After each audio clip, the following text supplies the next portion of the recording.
وہ مردوں کی مدد کے بغیر خود سے کچھ بہت بڑا کام نہیں کر سکتی، لہذا فرعون کو بنی اسرائیل کی عورتوں سے سروکار نہ تھا، اور ویسے بھی ان کے ہاں ٹرینڈ یہ تھا کہ وہ ان کی عورتوں کو لونڈیاں بنا لیتے تھے، اور ان سے پھر کون سی نسل جنم لیتی؟ فرعون کی نسل، آل فرعون ہی میں اضافہ ہو رہا تھا۔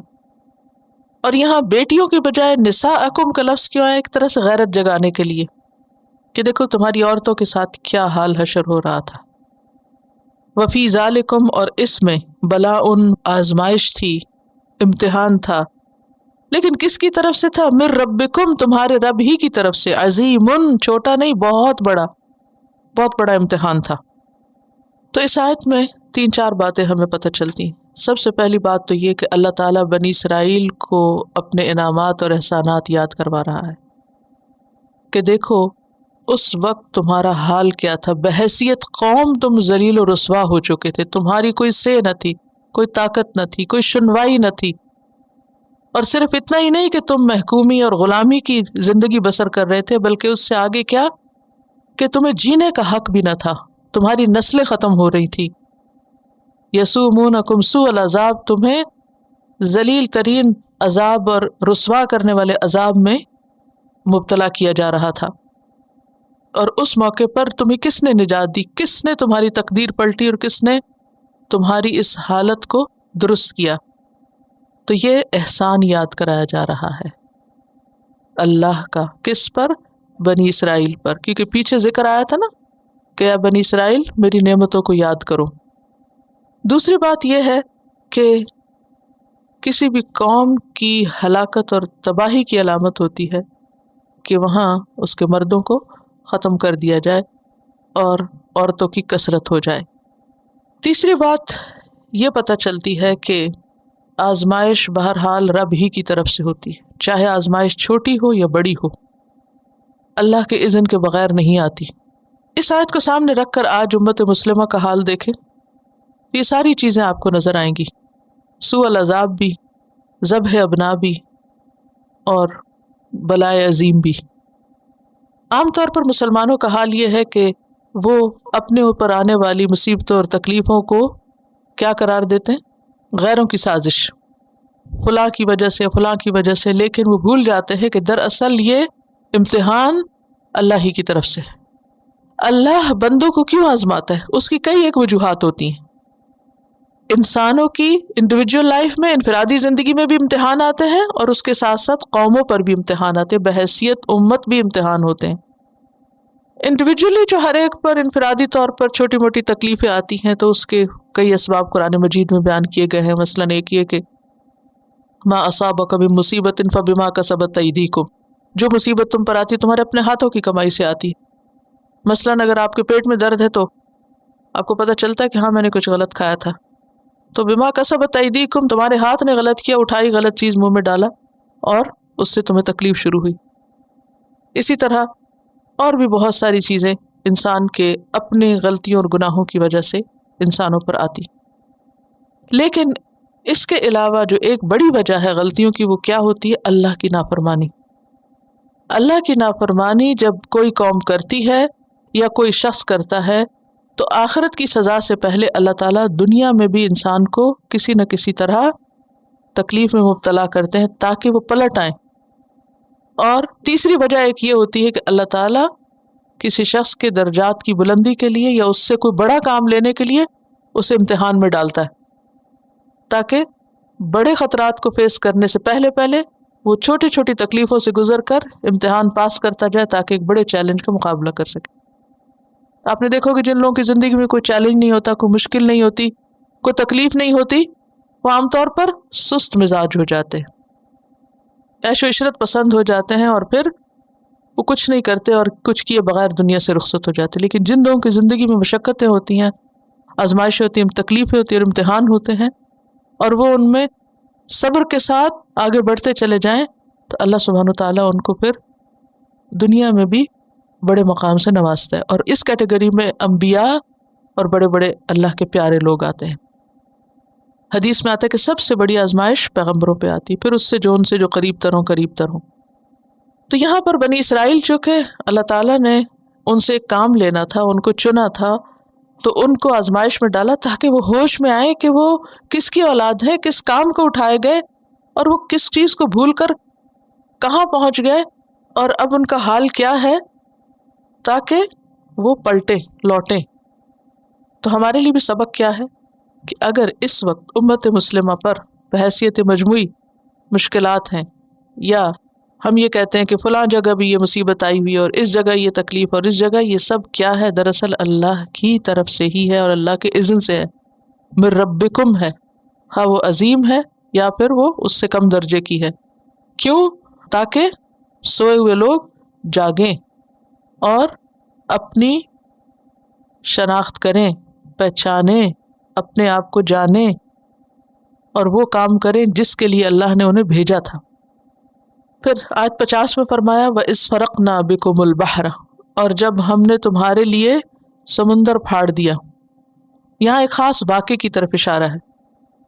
اللہ سبحانہ وتعالیٰ نے موسیٰ علیہ السلام کو بھیجا تاکہ بنی اسرائیل کو فرعون کے ظلم سے نجات دلائیں۔ تو جب اللہ کا حکم آیا تو موسیٰ علیہ السلام ساری بنی اسرائیل کو لے کر فلسطین کی طرف جانے لگے۔ آگے پہنچے تو دریا تھا یا سمندر تھا۔ بحر کا لفظ دریا سمندر دونوں کے لیے استعمال ہوتا ہے۔ اس کی پوری تفصیل جو ہے وہ سورۃ الشعراء میں آتی ہے، اور وہاں پر جب موسیٰ علیہ السلام اپنی قوم کو لے کر قریب پہنچے تو آگے دریا اور پیچھے آل فرعون تھی، تو بہت پریشان ہوئے اور کہنے لگے کہ تو ہمیں یہاں لے آیا ہے تاکہ ہم ہلاک ہو جائیں اور دشمن ہمیں آ کے پکڑ لے۔ تو اس وقت موسیٰ علیہ السلام نے کہا تھا کلا، ہرگز نہیں، ان معی ربی سیہدینی، میرے ساتھ میرا رب ہے، وہ مجھے راہ دکھائے گا۔ بہرحال اللہ تعالیٰ نے موسیٰ علیہ السلام کو حکم دیا کہ اپنا عصا مارو پانی پر۔ انہوں نے جب مارا تو پانی دو حصوں میں بٹ گیا، فرقنا بکم البحر، اور بیچ میں سے بڑی سڑک نکل آئی اور دونوں طرف کا پانی بڑے پہاڑوں کی طرح دونوں سائڈوں پر ہو گئے۔ جیسے آپ کسی پہاڑی رستے سے گزرے ہوں، بالکل اسی طرح وہ سمندر کے بیچوں بیچ میں سے گزرے۔ فرقنا بکم، تمہارے لیے ہم نے سمندر پھاڑ دی، کوئی معمولی سی بات نہیں۔ فانجیناکم، پھر ہم نے تم کو نجات دے دی، بچا لیا، نکال لیا تم کو وہاں سے۔ واغرقنا آل فرعون، فرعون کی آل کو وہاں غرق کر دیا کیونکہ وہ پیچھے آ گئے تھے بنی اسرائیل کو فالو کرتے ہوئے۔ اور جب وہ غرق ہوا تو انتم تنظرون، تم دیکھ رہے تھے، تمہارے سامنے یہ سب کچھ ہوا۔ تو اس سے بھی کیا پتہ چلتا ہے؟ نمبر ایک کہ اللہ تعالیٰ جب کسی کو مصیبت سے نکالنا چاہتا ہے تو وہ ایسے ایسے اسباب پیدا کرتا ہے کہ جو عام انسانی عقل میں بھی نہیں آتے۔ یہ بالکل عقل کے خلاف ہے بات، کیا کہ سمندر پھٹ جائے اور اس پہ سڑک بن جائے۔ ایک سڑک بنانے کے لیے کتنا پیسہ چاہیے ہوتا ہے اور کتنے لوگ لگتے ہیں اور کتنی پلاننگ کرنی پڑتی ہے جب کوئی ہائی وے بنتا ہے۔ لیکن کہا یہ کہ ایک عصا کی ضرب سے ایک پورا راستہ بن جائے، اور یہ کس نے کیا؟ وہ دراصل عصا نہیں تھا، وہ اللہ کا حکم تھا، اذن تھا۔ تو جب اللہ کچھ کرنا چاہتا ہے، اذا اراد شیئا ان یقول له کن فیکون، تو وہ ہو جاتا ہے۔ تو اس میں اللہ کی قدرت سمجھ میں آتی ہے۔ دوسری بات یہ فانجیناکم، ہم نے تم کو نجات دی۔ اس سے پتہ چلتا ہے کہ مصیبت سے صرف اللہ نکالتا ہے۔ تو پھر کیا کرنا چاہیے مصیبت کے وقت؟ اللہ کی طرف رجوع کرنا چاہیے، نہ کہ انسانوں کی طرف کہ اچھا فلاں ہماری مدد کر دے اور فلاں ہمارے کام آ جائے۔ آج امت مسلمہ کا حال کیا ہے؟ اللہ سے زیادہ ان کی نظر کس کی طرف ہے؟ کس کو دیکھتے ہیں؟ انسانوں کو دیکھتے ہیں۔ ہم اپنی ذاتی زندگی میں بھی کوئی تکلیف آتی ہے تو دائیں بائیں انسانوں کو دیکھنے لگتے ہیں، کسی قومی زندگی میں، کوئی اجتماعی زندگی میں تکلیف آتی ہے تو اور بڑے بڑے انسانوں کو دیکھنے لگتے ہیں، اور جو اصل بڑا ہے اس کو بھول جاتے ہیں۔ تو کیا یاد رکھنے کی ضرورت ہے؟ ہمارے لیے اس میں سبق کیا ہے؟ انجیناکم، نجات اللہ دیتا ہے، مصیبت کے وقت اللہ کی طرف جانا چاہیے۔ وَأَغْرَقْنَا آلَ فِرْعَوْنَ وَأَنْتُمْ تَنْظُرُونَ۔ اور پھر آپ دیکھیے کہ یہ صرف بنی اسرائیل کے ساتھ نہیں ہوتا، صحابہ کرام کے ساتھ بھی ایسے واقعات پیش آئے کہ جب دشمن کا مقابلہ کرتے ہوئے ان کے راستے میں سمندر حائل ہوئے تو انہوں نے اپنے گھوڑے دوڑا دیے۔ وہ شعر نہیں یاد آپ کو اقبال کا؟ دشت و دشت دریا بھی نہ چھوڑے ہم نے، بحر ظلمات میں دوڑا دیے گھوڑے ہم نے۔ اور یہ کوئی خیالی شعر نہیں، حقیقت ہے کہ جب ایک انسان پورے عزم کے ساتھ اللہ کی طرف بڑھتا ہے تو اللہ تعالیٰ اس کے لیے غیب سے مدد کرتا ہے، اور بسا اوقات سمندر بھی خشکی کا راستہ بن جاتے ہیں اور وہاں بھی راستے نکل آتے ہیں، لیکن یہ کب ہوتا ہے؟ جب اللہ کی مدد آتی ہے، اور اللہ کی مدد کے لیے کیا کرنا چاہیے؟ اللہ ہی کی طرف رجوع کرنا چاہیے، یہ نہیں کہ حرم پاک کو چھوڑ کر کسی کی قبر پہ جائے انسان۔ وَأَغْرَقْنَا آلَ فِرْعَوْنَ، اور غرق کر دیا ہم نے آل فرعون کو، وَأَنْتُمْ تَنْظُرُونَ، اور تم دیکھ رہے تھے سامنے تمہارے۔ اس میں بھی ایک بڑی بات ہے کہ انسان بسا اوقات سنتا ہے کہ اس کا دشمن ختم ہو گیا، اور بعض اوقات اپنی آنکھوں کے سامنے ختم ہوتے ہوئے دیکھتا ہے۔ ان دونوں چیزوں میں فرق ہے نا؟ تو خاص طور پر جو مینشن کیا نا، وہ انتم تنظرون، تم اپنی نگاہوں سے، آنکھوں سے دیکھ رہے تھے۔ تصدیق ہو گئی، کنفرم کر دیا۔ ایک اور مزے کی بات یہ ہے کہ فرعون کو اپنے دریاؤں پہ بڑا ناز تھا۔ قرآن مجید میں ایک جگہ آتا ہے، یا قوم الیس لی ملک مصر، اے قوم میرے لیے یہ مصر کی بادشاہت نہیں دیکھتے تم؟ وہذہ الانہار تجری من تحتی، اور یہ دریا جو میرے نیچے بہتے ہیں، افلا تبصرون، تم دیکھتے نہیں ہو کہ میں کتنا بڑا بادشاہ ہوں؟ تو اللہ نے اس کو انہی دریاؤں میں ڈبویا جن پہ انہیں بڑا ناز تھا۔ تو کسی انسان کو بھی دنیا میں جو نعمت ملی ہے اس پر اترانا نہیں چاہیے، فخر نہیں کرنا چاہیے، بگڑنا نہیں چاہیے۔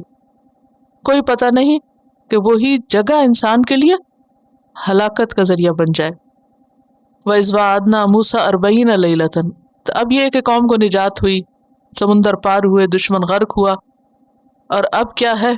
نئی زندگی شروع ہو رہی ہے، اور نئی زندگی کے آغاز میں تعلیم کی ضرورت ہے، اللہ کی رہنمائی کی ضرورت ہے۔ اس کے لیے اللہ سبحانہ وتعالیٰ نے موسیٰ علیہ السلام کو کوہ طور پر بلایا کہ آؤ اب مجھ سے کتاب لے لو۔ وَإِذْ وَعَدْنَا مُوسَىٰ 40 لَيْلَةً، اور بلایا ایک یا 2 دن کے لیے نہیں، 30 راتوں کے لیے بلایا تھا، پھر 10 اور بڑھا دی، 40 کر دیا ان کو۔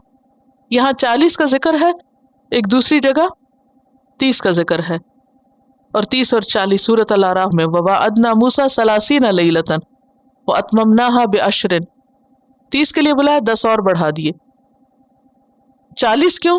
اس میں حکمت تھی، اور اللہ ہی بہتر جانتا ہے کہ حکمت کیا تھی۔ اللہ چاہتا تو ایک دن میں کتاب دے کے واپس بھیج دیتے۔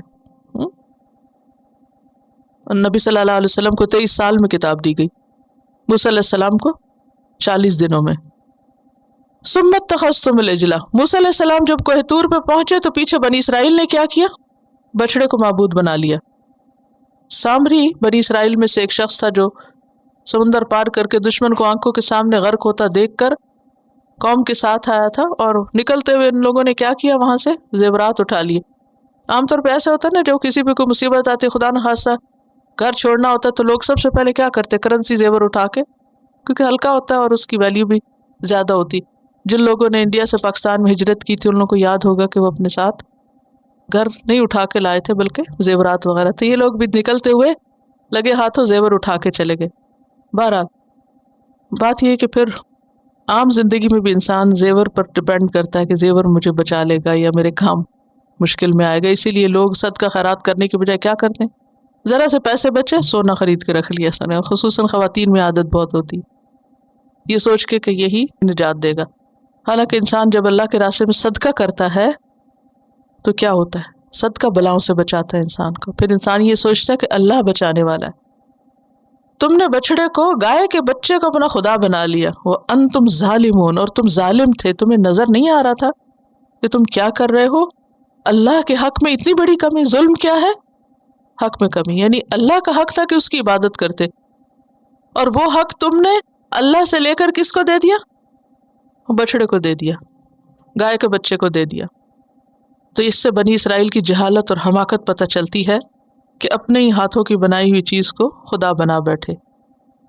سامری نے جب بچڑا بنایا تو کہنے لگا کہ ھذا الہکم، یہ ہے تمہارا الہ، وَإِلَٰهُ مُوسَىٰ فَنَسِیَ، موسیٰ کا الہ تو وہ بھول گیا۔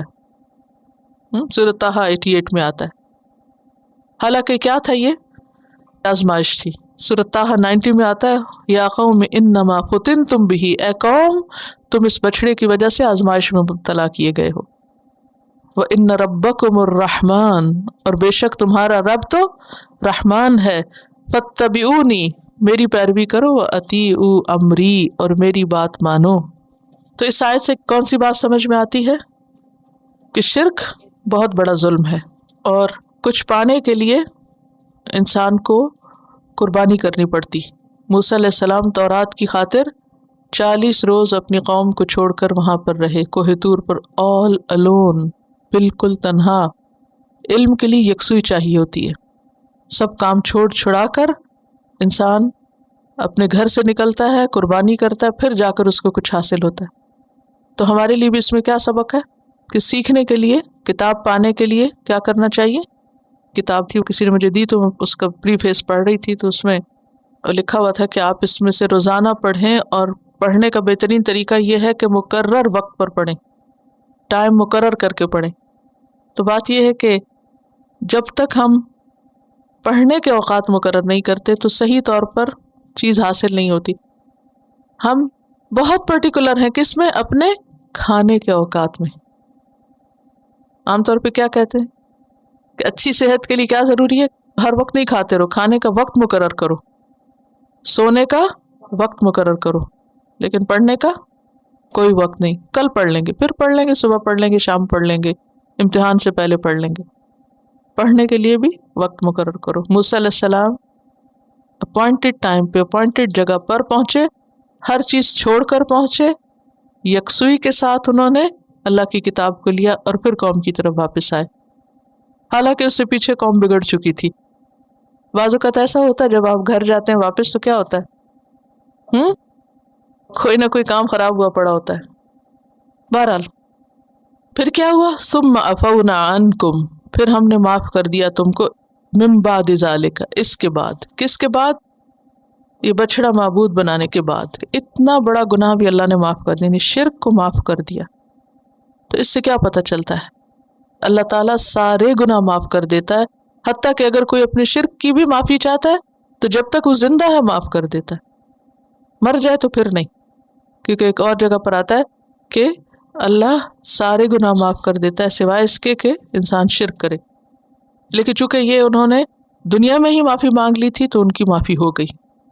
ہمیں بھی اپنے پچھلے سارے گناہوں کی معافی مانگنی چاہیے، اور ایک مسنون دعا بھی ہے اس بارے میں، شرک سے خاص طور پہ معافی مانگنے کے، کیونکہ بعض اوقات انسان لا علمی میں جہالت میں شرک کر جاتا ہے، اس کو پتہ ہی نہیں ہوتا کہ وہ اللہ کے ساتھ کسی اور کو بھی شریک کر رہا ہے۔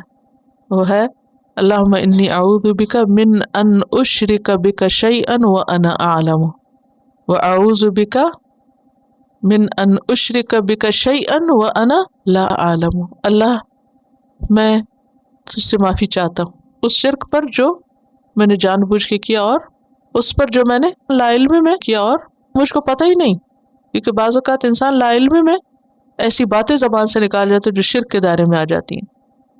ثم عفونا عنکم من بعد ذلک لعلکم تشکرون، تاکہ تم شکر ادا کرو۔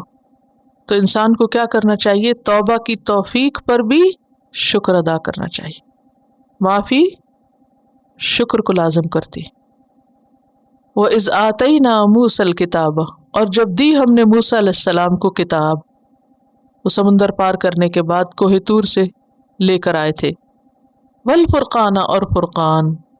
بعض کہتے ہیں یہ دونوں ایک ہی چیزیں ہیں، اور کتاب ہی کو فرقان کہا گیا ہے کہ کتاب حق اور باطل کے درمیان فرق کرنے والی تھی۔ سورۃ المائدہ میں بھی آتا ہے آیت 44 میں، انا انزلنا التوراۃ فیہا ھدی ونور، ہم نے تورات نازل کی جس میں ہدایت بھی ہے اور نور۔ نور کیا کرتا ہے؟ روشنی کیا کرتی؟ اچھے برے کو کھول کھول کے بتا دیتی، سفید سیاہ کو الگ کر دیتی ہے روشنی۔ تو فرقان بعض کے خیال میں تورات ہی ہے، اور بعض کا خیال ہے کہ یہ فرقان سے مراد معجزات ہیں جو کتاب کے علاوہ موسیٰ علیہ السلام کو ملے تھے۔ لعلکم، تاکہ تم تہتدون، ہدایت پاؤ۔ لیکن اصل غرض کیا ہے؟ اس آیت سے کیا پتہ چلتا ہے کتاب کیوں دی جاتی ہے؟ کتاب کا مقصد کیا ہے؟ ہدایت پانا۔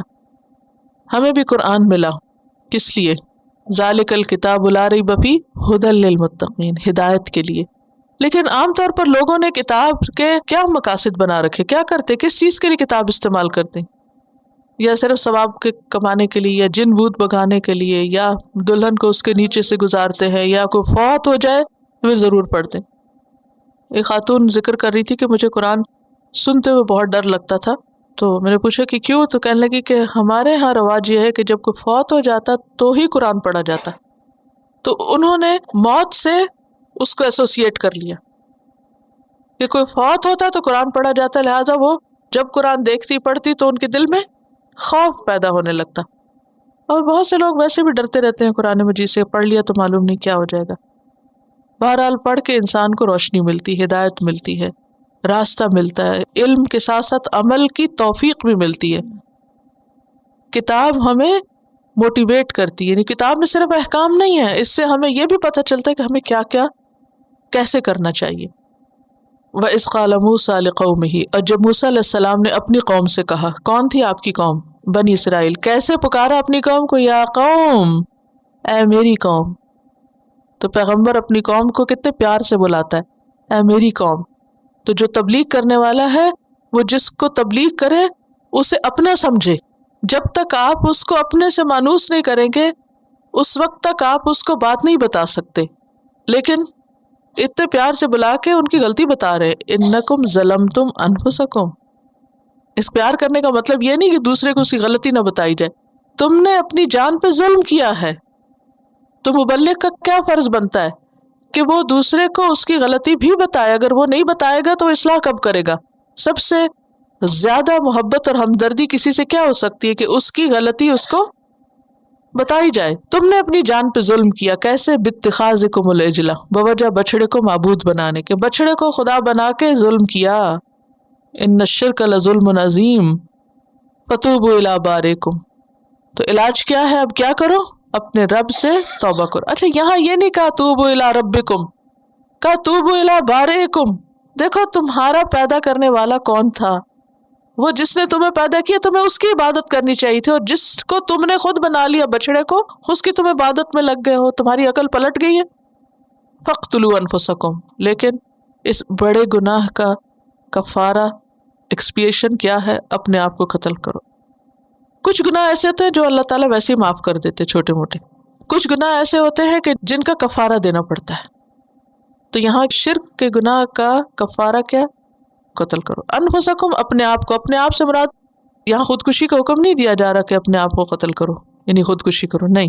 انہیں حکم یہ دیا گیا تھا کہ یعنی سب کے سب اسلحہ اٹھائے اور ایک دوسرے کو مارے. باپ بیٹے کو، بیٹا ماں کو، بچوں کو، دوستوں کو، رشتہ داروں کو. سوچیے حال کیا ہوگا. کہ آسان کام نہیں ہے. جب ایسا ہونے لگا تو موسیٰ علیہ السلام اپنے رب کے آگے فریادیں کرنے لگے، یا رب میری قوم ختم ہو جائے گی. تو اللہ تعالیٰ نے پھر یہ حکم اٹھا لیا اور ان کا اسلحہ ان سے گر پڑا. جو بچڑا بنایا گیا تھا اس کے بارے میں بھی انہوں نے کہا کہ اس کو ریزہ ریزہ کروں گا، پھر اس کو جلا دوں گا اور پھر اس کو پانی میں بہا دوں گا.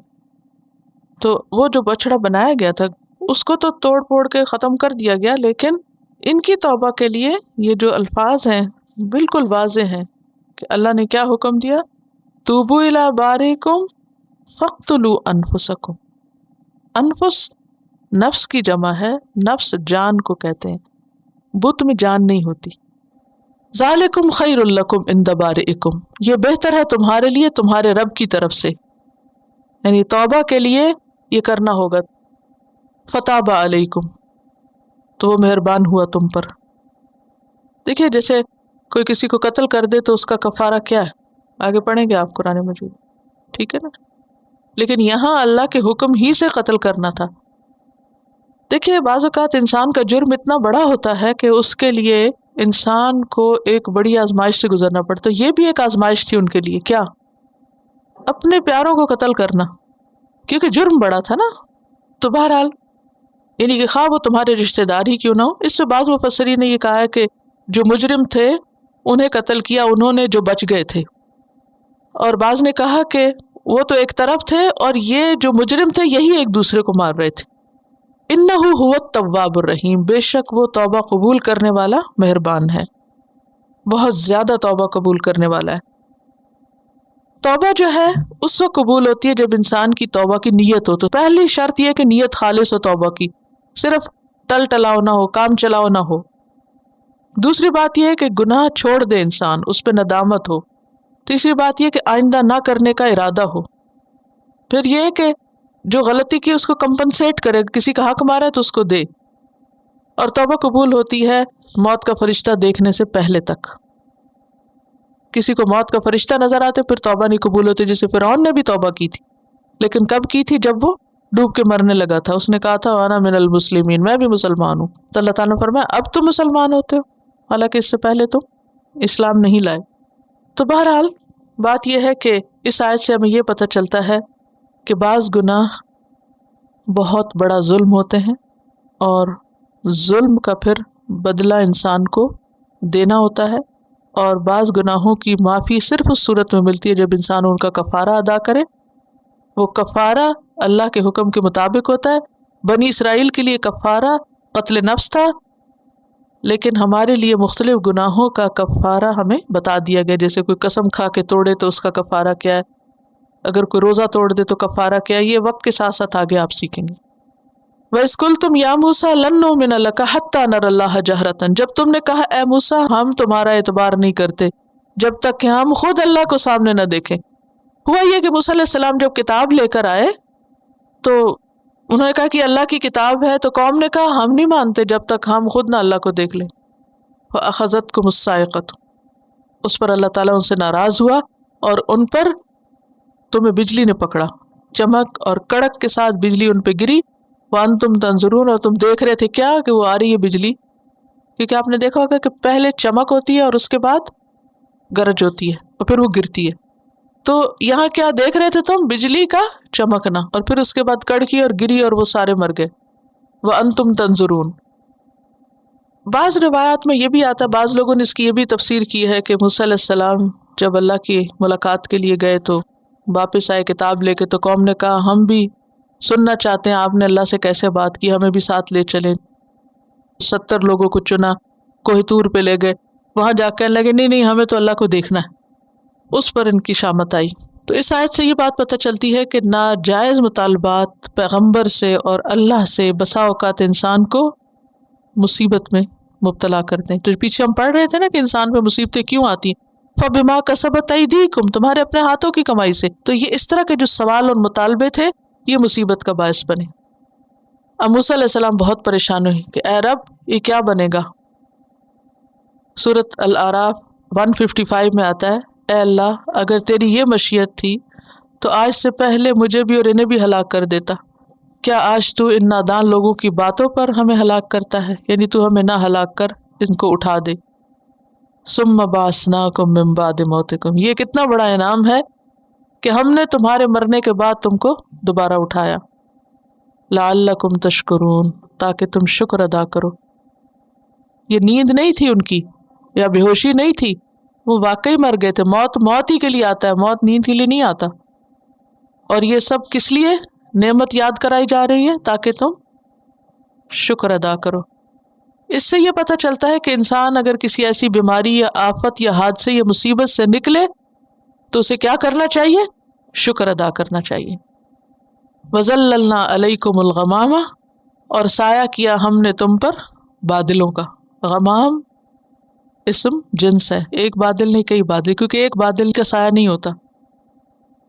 وَأَنزَلْنَا عَلَيْكُمُ الْمَنَّ وَالسَّلْوَىٰ، اور اتارا ہم نے تم پر من اور سلوہ.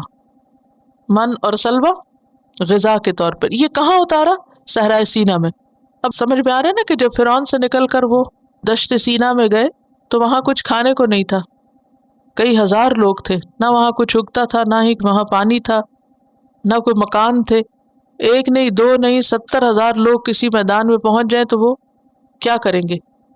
تو اس پر اللہ نے ان پر بہت انعام اور احسان کیا، اور وہ کیا تھا کہ ان پر بادلوں کا سایہ کیا اور من و سلوہ کھانے کو دیا. اور کیا فرمایا؟ کلو کھاؤ من طیبات ما رزقناکم، پاکیزہ چیزیں جو ہم نے تم کو رزق دی ہیں، اچھی چیزیں، عمدہ چیزیں. کیا تھی یہ اچھی چیزیں؟ من اور سلوہ، جو دیکھنے میں، ٹیسٹ میں، ذائقے میں اچھا تھا. وما ظلمونا، انہوں نے ہم پہ ظلم نہیں کیا. کس نے؟ بنی اسرائیل نے. ولکن کانوا انفسہم یظلمون، لیکن وہ اپنی جانوں پر ظلم کرتے تھے. کس طرح؟ کیسے؟ شکر نہ کر کے، ناشکری کر کے. اس آیت سے بھی کیا پتہ چلتا ہے کہ اللہ چاہے تو صحرا میں بادل بھیج کے سایہ کر دے، یعنی جب اللہ کسی پر انعام کرنا چاہتا ہے تو وہ ایسی جگہ بھی اس کی مدد کرتا ہے جہاں بظاہر کوئی اسباب اور وسائل نہ ہو۔ جتنے بھی احسان بنی اسرائیل پہ، ان سب میں آپ ایک ہی بات دیکھ رہے ہیں نا کہ اللہ تعالیٰ ان کی ایسے طریقوں سے مدد کرتا ہے کہ جو عام اسباب کے طریقے نہیں ہیں۔ وَأَنزَلْنَا عَلَيْكُمُ الْمَنَّ وَالسَّلْوَىٰ، آسمان سے غذا براہ راست آ رہی ہے، پکی پکائی، آسمان سے من و سلوہ اتر رہا ہے۔ یہ کوئی معمولی نعمت نہیں ہے، اور یہ کس کے بعد ہے؟ اتنی نافرمانیوں کے بعد۔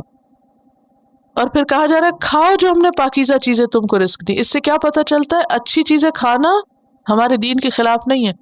وہ جو 4 باتیں لکھی ہیں نا، جسم، روح، دل، دماغ، تو اگر کوئی انسان کھانے میں اپنے لیے عمدہ چیز سلیکٹ کرتا ہے تو یہ کوئی تقوی کے خلاف نہیں ہے، کیونکہ بعض لوگ پرہیزگاری اور تقوی اور زہد کس کو سمجھتے ہیں؟ گلی سڑی خراب چیزیں کھانے کو، یا بچی کچی گھٹیا چیزیں، اور کھا کھا کے بیمار ہو۔ تو یہاں پر کیا حکم دیا جا رہا ہے؟ کلو، امر شرعی ہے، کھاؤ۔ کس میں سے؟ من طیبات، طیبات میں سے، ما رزقناکم۔ اور طیبات میں اس کا رنگ، ذائقہ، شکل، ان سب چیزوں کے اچھا ہونے کی طرف اشارہ ہے۔ وما ظلمونا، انہوں نے ہم پہ ظلم نہیں کیا، ہمارے حق میں کمی نہیں کی، ہمیں کوئی نقصان نہیں پہنچایا، وہ خود اپنی جان پہ ظلم کرتے تھے۔ یعنی اس آیت سے یہ بات بھی پتہ چلتی ہے کہ گناہ کر کے، نافرمانی کر کے بندہ اللہ کو نقصان نہیں دیتا، دراصل اپنے آپ ہی کو نقصان دیتا ہے۔ اور وہ کس طرح کہ اگر کوئی اللہ کی نافرمانی کرتا ہے تو اللہ کا کیا جاتا ہے؟ اللہ کا تو سارا نظام چلتا ہے۔ یعنی اگر کوئی شخص نماز نہ پڑھے تو سورج نہیں نکلے گا؟ نکلے گا۔ اللہ تعالیٰ کے لیے کوئی مشکل نہیں، لیکن مشکل کس کے لیے؟ کہ خود انسان اپنے اوپر مصیبت لے آتا ہے اللہ کی نافرمانی کر کے، دنیا میں بھی اور آخرت میں بھی۔ اور صحیح مسلم کی حدیث میں آتا ہے، یا عبادی، اے میرے بندو، انکم، بے شک تم، لن تبلغوا، ہرگز نہ تم پہنچو گے، ضری، میرے نقصان کو، تم مجھے نقصان نہیں دے سکتے، فتضرونی، کہ تم مجھے نقصان دو، ولن تبلغوا نفعی، اور نہ تم پہنچ سکتے ہو میرے نفع کو، فتنفعونی، کہ مجھے کوئی فائدہ پہنچاؤ۔ یا عبادی، اے میرے بندو، لو اولکم و آخرکم، اگر تمہارے پہلے اور پچھلے، و انسکم و جنکم، انسان اور جن، کانو ہوں، علی اتقى قلب رجل، سب سے متقی شخص کے دل کی طرح تم میں سے، تو وہ میری حکومت میں کچھ بھی اضافہ نہیں کرتے۔ یا عبادی، اے میرے بندو، لو ان اولکم و آخرکم و انسکم و جنکم کانو علی افجر قلب رجل، یعنی تمہارے اول آخر جن و انس سارے کے سارے سب سے بدکار انسان کی طرح ہو جائے، یعنی سب سے بدترین انسان کے دل کی طرح ان کا دل ہو جائے، اس سے میری حکومت میں کوئی کمی نہیں آتی۔ یعنی اگر سارے لوگ انتہائی نیک بن جائے اللہ کو تب بھی کوئی فائدہ نہیں، پوری زمین کی مخلوق انتہائی بدکار ہو جائے تبھی اللہ کو کوئی نقصان نہیں۔ یہ جو ہم عبادت کرتے ہیں یہ سب اپنے لیے کرتے ہیں، گناہ بھی کرتے ہیں وہ بھی وبال اپنے پہ پڑتا ہے، وہاں اس کو کوئی فرق نہیں پڑتا۔ ایک اور بات جو اس آیت سے پتہ چلتی ہے وہ یہ کہ مباح حلال چیزوں سے پرہیز تقویٰ نہیں ہے، اور شرعی عذر کے بغیر اچھی چیزوں کو بلا وجہ چھوڑ دینا یہ کوئی نیکی نہیں ہے۔ نبی صلی اللہ علیہ وسلم نے ایک موقع پر اپنے لیے شہد کو حرام کیا تھا تو اللہ سبحانہ وتعالیٰ نے آیت اتاری تھی، یا ایھا النبی لما تحرم ما احل اللہ لک، اے پیغمبر آپ ان چیزوں کو کیوں حرام کرتے ہیں جو اللہ نے آپ کے لیے حلال قرار دی ہیں، تو ان کو حرام نہیں کرنا چاہیے۔ لیکن اگر کوئی شرعی عذر ہو تو پھر ہو سکتا ہے۔ مثلاً ایک موقع پہ جب قحط پڑا تھا تو حضرت عمر رضی اللہ تعالیٰ عنہ نے ہر چیز کھانی چھوڑ دی تھی، صرف روٹی کو تیل میں ڈبو کے کھا لیتے تھے، حتیٰ کہ ان کا رنگ سیاہ ہو گیا تھا۔ لوگ کہتے کہ آپ کیوں نہیں کھاتے؟ تو وہ کہتے تھے کہ اگر میں کھاؤں اور میری رعایا نہ کھائے میں اللہ کو کیا جواب دوں گا کہ یہ بھوکے مر رہے ہیں اور میں اچھی چیزیں کھا رہا ہوں۔ تو ایسے موقع پر اپنے آپ کو محروم کرنا اس لیے کہ اوروں کے پاس کچھ نہیں، وہ ایک وجہ ہے، لیکن بلا وجہ سب کھا رہے ہیں اور آپ نہیں کھا رہے صرف یہ سوچ کے کہ میں زیادہ نیک ہوں، یہ کوئی نیکی اور تقویٰ نہیں ہے۔ لیکن بہرحال کھانے میں اعتدال اپنی جگہ ہے، وہ ضروری ہے۔ وَإِذْ قُلْنَا ادْخُلُوا هَٰذِهِ الْقَرْيَةَ، اور جب ہم نے کہا اس بستی میں داخل ہو جاؤ، فَكُلُوا مِنْهَا حَيْثُ شِئْتُمْ، جہاں سے چاہو کھاؤ، پھر دوبارہ کھانے کی بات ہے۔ شہر کے اندر سے کھاؤ، باہر سے کھاؤ، جہاں سے جی چاہے کھاؤ۔ اور یہ بستی کون سی تھی؟ بعض کہتے ہیں بیت المقدس اور اریحہ کا علاقہ، یعنی یروشلم، یہ آپ کہہ سکتے ہیں۔ لیکن اللہ نے نام نہیں لیا بستی کا، کیونکہ اصل مقصد بستی کا نام لینا نہیں، اصل مقصد وہ کام ہے جو آگے بتایا جا رہا ہے۔ جب ہم نے کہا اس بستی میں داخل ہو جاؤ، فَكُلُوا مِنْهَا حَيْثُ شِئْتُمْ، کھاؤ جہاں سے تم چاہو، رغدن، اطمینان سے، کوئی رکاوٹ نہیں، وَادْخُلُوا الْبَابَ سُجَّدًا، بس ایک کام کرنا کہ دروازے سے گزرتے ہوئے سر جھکا کے گزرنا۔ اب سجدن سے یہاں مراد عاجزی ہے، یعنی شکر گزار ہوتے ہوئے اور عاجزی کے ساتھ داخل ہونا۔ وقولو، اور کہو، قل کی جمع ہے قولو، حتتن، بخش دے، اور زبان تمہاری استغفار کر رہی ہو، کہنا کہ یا اللہ ہم سے ہمارے گناہوں کے بوجھ اتار دے، نغفر لکم خطایاکم، پچھلی ساری خطائیں معاف کر دیں گے ہم تمہاری، وسنزید المحسنین، اور ہم محسنین کو اور زیادہ دیں گے۔ لیکن انہوں نے کیا کیا؟ انہوں نے حتتن کو بدل دیا اور مذاق اڑانے لگے اور کچھ اور کہنے لگے۔ بہرحال اس آیت سے ہمیں کچھ باتیں پتہ چلتی ہیں، اور وہ کیا؟ نمبر 1، اللہ نے کسی ملک اور شہر کا کھانا حرام نہیں کیا کہ ہم یہ کہیں کہ نہیں یہ تو فلاں کا ملک ہے لہٰذا یہاں سے کچھ خریدنا نہیں چاہیے اور اس کا بائیکاٹ کرنا چاہیے اور یہ نہیں کھانا چاہیے اور وہ نہیں لینا چاہیے۔ نہیں، جب تک کوئی شرعی عذر نہ ہو انسان کو اپنے اوپر کسی علاقے کا کھانا حرام نہیں کرنا چاہیے۔ دوسری بات یہ ہے کہ رغدن کا لفظ جو ہے اس میں دو چیزیں آتی، ایک اطمینان بھی آتا ہے، نہیں اطمینان سے کھانا، اور دوسرے مرضی سے کھانا اور بغیر کسی رکاوٹ کے، بغیر کسی جھجک کے۔ بعض لوگ ایسے ہوتے ہیں کہ جو ویسے خوب کھا لیتے ہیں لیکن جب کسی کے سامنے ہو تو کچھ نہیں کھاتے۔ وَادْخُلُوا الْبَابَ سُجَّدًا، ایک اور بات یہ پتہ چلتی ہے کہ کھانا منع نہیں ہے، ہاں کھانے کے بعد شکر ادا کرنا ضروری ہے، نماز ضروری ہے۔ بعض لوگ کھانا پکانے میں اور کھانے میں پھر اتنے مشغول ہو جاتے ہیں کہ سجدہ بھول جاتے ہیں۔ تو انسان کو بیلنس کرنا چاہیے، جسم کے تقاضوں کے ساتھ اور کیا کرنا چاہیے، روح کے تقاضے بھی یاد رکھنے چاہیے۔ تیسری بات جو خاص طور پر اس کانٹیکسٹ میں سمجھ آتی ہے وہ یہ ہے کہ جب اللہ کسی کو کامیابی نصیب کرے، فتح نصیب کرے، تو فاتح کو عاجزی کا اظہار کرنا چاہیے۔ جیسے نبی صلی اللہ علیہ وسلم کا جب مشن مکمل ہو گیا تو اللہ سبحانہ وتعالیٰ نے کیا حکم دیا، اذا جاء نصر اللہ والفتح ورأیت الناس يدخلون فی دین اللہ افواجا فسبح بحمد ربک واستغفرہ۔ اور ایک اور بات یہ کہ کبھی انسان کو اپنی کامیابی پر یہ نہیں سوچنا چاہیے کیونکہ میں بہت نیک ہوں، بہت اچھا ہوں اس لیے مجھے یہ ملا ہے۔ اس موقع پہ بھی کیا یاد رکھنا چاہیے، استغفار، کہ یا اللہ مجھے اپنے گناہوں کا احساس ہے، میری غلطیاں معاف کر دے، نغفر لکم خطایاکم، ہم تمہاری غلطیاں معاف کر دیں گے، اور صرف غلطیاں ہی نہیں معاف کریں گے، وسنزید المحسنین، جو اچھا سا کام کریں گے ان کو اس سے بھی زیادہ دیں گے اور بھی ان پہ رحمتیں کریں گے۔ محسن کون ہوتا ہے؟ وہ جو اللہ اور بندوں کے معاملے میں اچھا رویہ اختیار کرے۔ اللہ کی عبادت میں احسان کیا ہے؟ ایسے عبادت کرو گویا تم اللہ کو دیکھ رہے ہو، اور بندوں پر احسان کیا ہے کہ ان کی مدد کرو خواہ وہ تمہاری مدد نہ بھی کریں۔ لیکن بنی اسرائیل نے کیا کیا، فَبَدَّلَ الَّذِينَ ظَلَمُوا قَوْلًا، ظالموں نے بات بدل ڈالی، بات میں تبدیلی کر دی، حکم بدل دیا۔ بدلہ کا کیا مطلب ہے؟ ایک چیز کی جگہ دوسری لے آنا۔ غیر الذی قیل لہم، جو ان سے کہا گیا تھا وہ نہیں کہا۔ کیا کہا گیا تھا؟ کیا کہو، حتتن، انہوں نے کیا کہنا شروع کر دیا، حنتتن، حنتتن۔ حنتتن کا کیا معنی ہے؟ گندم، مذاق بنا لیا۔ اللہ نے پھر کیا کیا، فَأَنزَلْنَا عَلَى الَّذِينَ ظَلَمُوا، اتارا ہم نے بھی ان پر جنہوں نے ظلم کیا، کیا، رجزا من السماء، آسمان سے عذاب۔ ہو سکتا ہے وہ کڑک تھی یا پتھر تھے یا ہوا تھی یا بارش تھی یا اولے تھے یا برف تھی یا خدا جانے کیا تھا۔ بعض کہتے ہیں کہ طاعون تھا، کیونکہ حدیث میں آتا ہے، مسلم کی حدیث ہے کہ طاعون اسی رجز اور عذاب کا حصہ ہے جو تم سے پہلے بعض لوگوں پہ نازل ہوا۔ تمہاری موجودگی میں کسی جگہ طاعون کی وبا پھیل جائے تو وہاں سے مت نکلو۔ اگر کسی علاقے کے بارے میں تمہیں پتہ چلے کہ وہاں طاعون ہے تو وہاں مت جاؤ۔ تو طاعون کی بیماری کو نبی صلی اللہ علیہ وسلم نے کیا فرمایا کہ یہ کیا ہے، رجز کا حصہ ہے، جو بنی اسرائیل پہ جیسے یہ نازل ہوا۔ کیوں نازل ہوا؟ بما کانوا یفسقون، کیونکہ انہوں نے اللہ کی نافرمانی کی، اطاعت کی حد سے باہر نکل گئے۔ اس آیت سے کیا پتہ چلتا ہے؟ نمبر ایک کہ انسان کو جو بات جیسے کہی جائے ویسے ہی رکھنی چاہیے، اللہ کی باتوں کو بدلنا نہیں چاہیے، قرآن میں تبدیلی اور اسی طرح احکامات میں منمانی تبدیلی نہیں کرنی چاہیے، وہ ظلم ہوتا ہے۔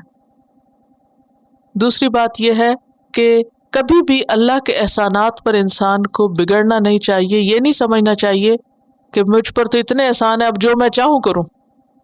کبھی بھی مت بھولیں، نہ جا اس کے تحمل پر کہ بے ڈھب ہے پکڑ اس کی۔ یہ مت سوچے کہ میں پھل رہی ہوں پھول رہی ہوں، دنیا میں مجھے سب کچھ مل رہا ہے، ڈھیل ملی ہوئی ہے تو یہ سب اللہ کا احسان ہے۔ نہیں، اگر نافرمانی کرنے کے بعد کسی پر سزا نہیں آتی فوری طور پر تو بے فکر نہ ہو وہ، کیونکہ اللہ ایک وقت آتا ہے کہ پھر خوب رسی کھینچ لیتا ہے۔ بما کانوا یفسقون، تو نافرمانی کی سزا آخرت کے ساتھ ساتھ بعض اوقات انسان کو دنیا میں بھی مل جاتی ہے۔ تو خلاصہ یہ ہے کہ بنی اسرائیل پر اللہ سبحانہ وتعالیٰ نے بہت سے انعامات کیے، ان انعامات کو پا کر انہیں غلط فہمی ہو گئی کہ ہم تو چوزن پیپل ہیں، خاص لوگ ہیں، اب ہم جو چاہے کریں۔ اللہ نے دنیا میں ہی ان کو پکڑ کے ان کا ذہن صاف کر دیا کہ تم کسی بھول میں نہ رہنا، اگر تم اللہ کی نافرمانی کرو گے تو دنیا میں بھی سزا آ سکتی ہے، اور بعض تکلیفیں انسان کے اپنے گناہوں کا نتیجہ ہوتی ہیں۔ ہلکا سا ریکیپ، آیت نمبر 49 سے 59 تک، 49 سے 59 تک۔ وَإِذْ نَجَّيْنَاكُمْ مِنْ آلِ فِرْعَوْنَ، اس سبق میں ہم نے از کی تکرار دیکھی، یعنی از کو بار بار استعمال کیا گیا ہے۔ از کیا معنی ہوتا ہے اور یہ کس موقع پر استعمال ہوتا ہے؟ اس کا لفظی معنی کیا کیا ہے؟ جب کہ، جس وقت، اور یاد کرو۔ اذکرو کا مخفف ہے، یعنی ایبریویشن ہے ایک طرح سے۔ نجیناکم من آل فرعون، آل فرعون سے مراد کون ہے؟ فرعون کے پیروکار۔ آل میں نمبر ایک خاندان کے لوگ شامل ہوتے ہیں، لیکن صرف خاندان کے لوگ ہی نہیں، بعض اوقات فالوورز بھی آتے ہیں۔ مثلا آپ درود شریف پڑھتے ہیں اللہم صلی علی محمد وعلی آل محمد، تو جب آل محمد کہتے ہیں تو کیا اس سے مراد صرف آپ کے خاندان کے لوگ ہیں یا کوئی اور بھی ہیں؟ آپ کے فالوورز، آپ سے محبت کرنے والے۔ صرف امت میں سے ہونا کافی نہیں، جب تک کہ اتباع نہ ہو، فالو نہ کیا جائے، ساتھ نہ دیا جائے۔ یسومونکم سوء العذاب، وہ تم کو برا عذاب چکھاتے تھے۔ کیا تھا وہ عذاب جس کی طرف اشارہ ہے؟ ایک معنی تو یہی ہے کہ اس کی تفصیل ہے یذبحون ابناءکم، لیکن جیسا کہ میں نے عرض کیا تھا کہ سورۃ ابراہیم میں یسومونکم سوء العذاب ویذبحون، واو کے ساتھ اس کو الگ کر دیا گیا ہے، تو اس صورت میں پھر یسومونکم سوء العذاب میں کیا چیزیں شامل ہیں؟ آل فرعون نے بنی اسرائیل کو غلام بنا لیا تھا اور ان سے سخت مشقت کا کام لیتے تھے، ان کے کوئی حقوق نہ تھے، ان پر ہر طرح کے ظلم و ستم ہوتے تھے۔ تو یہاں مراد سوء العذاب میں وہ تمام چیزیں شامل ہیں۔ سوء کا لفظی معنی کیا بتایا تھا؟ ذرا اپنے نوٹس نکالیے اور اس میں دیکھیے، ہر وہ چیز جو انسان کو غم میں مبتلا کر دے، خواہ اس میں انسان کی عزت کا جانا ہو، خواہ اس کے مال و اسباب کا جانا ہو، یہ کسی بھی قسم کا نقصان۔ تو بنی اسرائیل جو کہ پیغمبروں کی اولاد تھی، جنہیں دنیا کے اعتبار سے بھی بہت مقام ملا تھا حضرت یوسف علیہ السلام کی وجہ سے، ایک وقت آیا کہ وہ ذلیل و خوار ہو کر رہ گئے، ان کی عزت و شان و شوکت بھی جاتی رہی اور ان کا کوئی مقام نہیں تھا، ان کے کوئی حقوق نہیں تھے اور ان سے جبری مشقت دی جاتی تھی۔ یہاں ان سب چیزوں کی طرف اشارہ ہے۔ اور اس کے علاوہ بڑی بلا کیا تھی؟ یذبحون ابناءکم ویستحیون نساءکم، ایسا کیوں کرتے تھے؟ لڑکوں کو مار دینا اور لڑکیوں کو چھوڑ دینا، اس کی کیا وجہ تھی؟ کیا اس آیت کی یہ تفسیر کرنا درست ہوگی کہ فرعون کو نجومیوں نے بتایا تھا کہ ایک لڑکا پیدا ہوگا جو تمہارا خاتمہ کر دے گا؟ کیوں؟ وجہ کیا؟ نجومیوں کی بات قابل اعتبار نہیں اور ہمارے دین کے خلاف جاتی۔ اس شخص کے بارے میں کیا حکم ہے جو کسی عراف کے پاس جا کر ہاتھ دکھائے اور غیب کی خبریں معلوم کرے اور نجومیوں پر یقین کرے؟ اس کی 40 دن کی نماز قبول نہیں ہوتی۔ کسی بھی ایسے شخص کے پاس جانا کہ جو غیب کی خبر دے، یہ درست نہیں، پوچھنا ہی درست نہیں۔ بعض اوقات اللہ سبحانہ وتعالیٰ کچھ لوگوں کو کچھ ایکسٹرا سینسز دے کر ہاروت ماروت کی طرح آزمائش بنا دیتے ہیں، اور بعض اوقات وہ ایسی باتیں کرتے ہیں جو بسا اوقات درست بھی ثابت ہو جاتی ہیں، اور لوگ آؤٹ آف کیوریوسٹی پھر اور زیادہ ان سے پوچھتے ہیں اور ان سے معلوم کرنے کی کوشش کرتے ہیں، یا جن لوگوں کے اوپر جن آتے ہیں۔ ایسے تمام لوگوں سے بچ کے رہنا چاہیے، کیونکہ اس سے انسان کا ایمان جاتا ہے، اور ہمیں صاف طور پہ منع کر دیا گیا ہے کہ عراف کہتے ہیں معرفت دینے والے، کسی ایسی خبر دینے والے کو، غیب کی خبر بتانے والے کے پاس مت جاؤ، بھلے پتہ بھی ہو کہ فلاں ایسا کر کے بتا دیتا ہے، کچھ سچ کچھ جھوٹ۔ جیسے کاہن، دور جاہلیت میں بھی کاہن ہوا کرتے تھے، اور وہ کاہن کیا کرتے تھے؟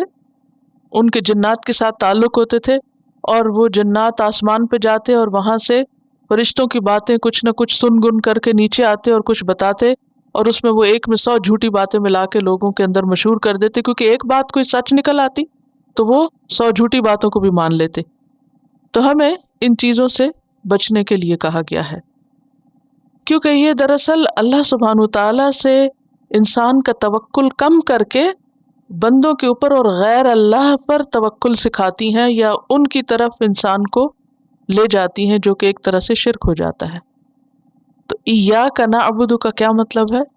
صرف تیری عبادت، اور اس میں سب سے زیادہ کیا ہونا چاہیے؟ ایاک نستعین۔ جب بھی کوئی مشکل پیش آئے، مثلا کوئی چیز کھو گئی یا کوئی مصیبت آ گئی، تو بجائے کسی نجومی کے پاس جانے کے کیا کرنا چاہیے؟ آپ اللہ سے دعا مانگے۔ آپ پڑھیں گے موسیٰ علیہ السلام نے اپنے رب سے دعا کی، اللہ نے پتھر میں سے پانی نکال دیا۔ تو اللہ تعالیٰ دعائیں سنتے ہیں، لیکن جب انسان اللہ کو چھوڑ کر بندوں کی طرف چل پڑتا ہے کہ یہ میری مشکل آسان کر دے گا، تو اس سے انسان کا ایمان اور عقیدہ کمزور ہو جاتا ہے، اور جو وہ کمزور ہوتا ہے انسان شیطان کے ٹریپ میں آ جاتا ہے، اور پھر بالآخر شیطان جو کھلا دشمن ہے وہ انسان کو شرک میں مبتلا کر کے چھوڑتا ہے۔ وَفِي ذَلِكُمْ بَلَاءٌ مِّن رَبِّكُمْ عَظِيمٌ۔ اس سے کون سی بات ہمیں معلوم ہوتی ہے؟ کوئی آزمائش یا کوئی تکلیف جو بھی آتی ہے وہ دراصل اللہ کے اذن سے آتی ہے۔ جب تک اللہ کا اذن نہ ہو کوئی کسی کو نقصان نہیں دے سکتا۔ وَإِذْ فَرَقْنَا بِكُمُ الْبَحْرَ وَأَنْجَيْنَاكُمْ وَأَغْرَقْنَا آلَ فِرْعَوْنَ وَأَنْتُمْ تَنْظُرُونَ۔ اس آیت سے آپ نے کیا سبق سیکھا؟ اللہ سبحانہ وتعالیٰ ہی کی طرف سے آزمائش آتی ہے، اور آزمائش دور کون کرتا ہے؟ وہ بھی اللہ ہی دور کرتا ہے۔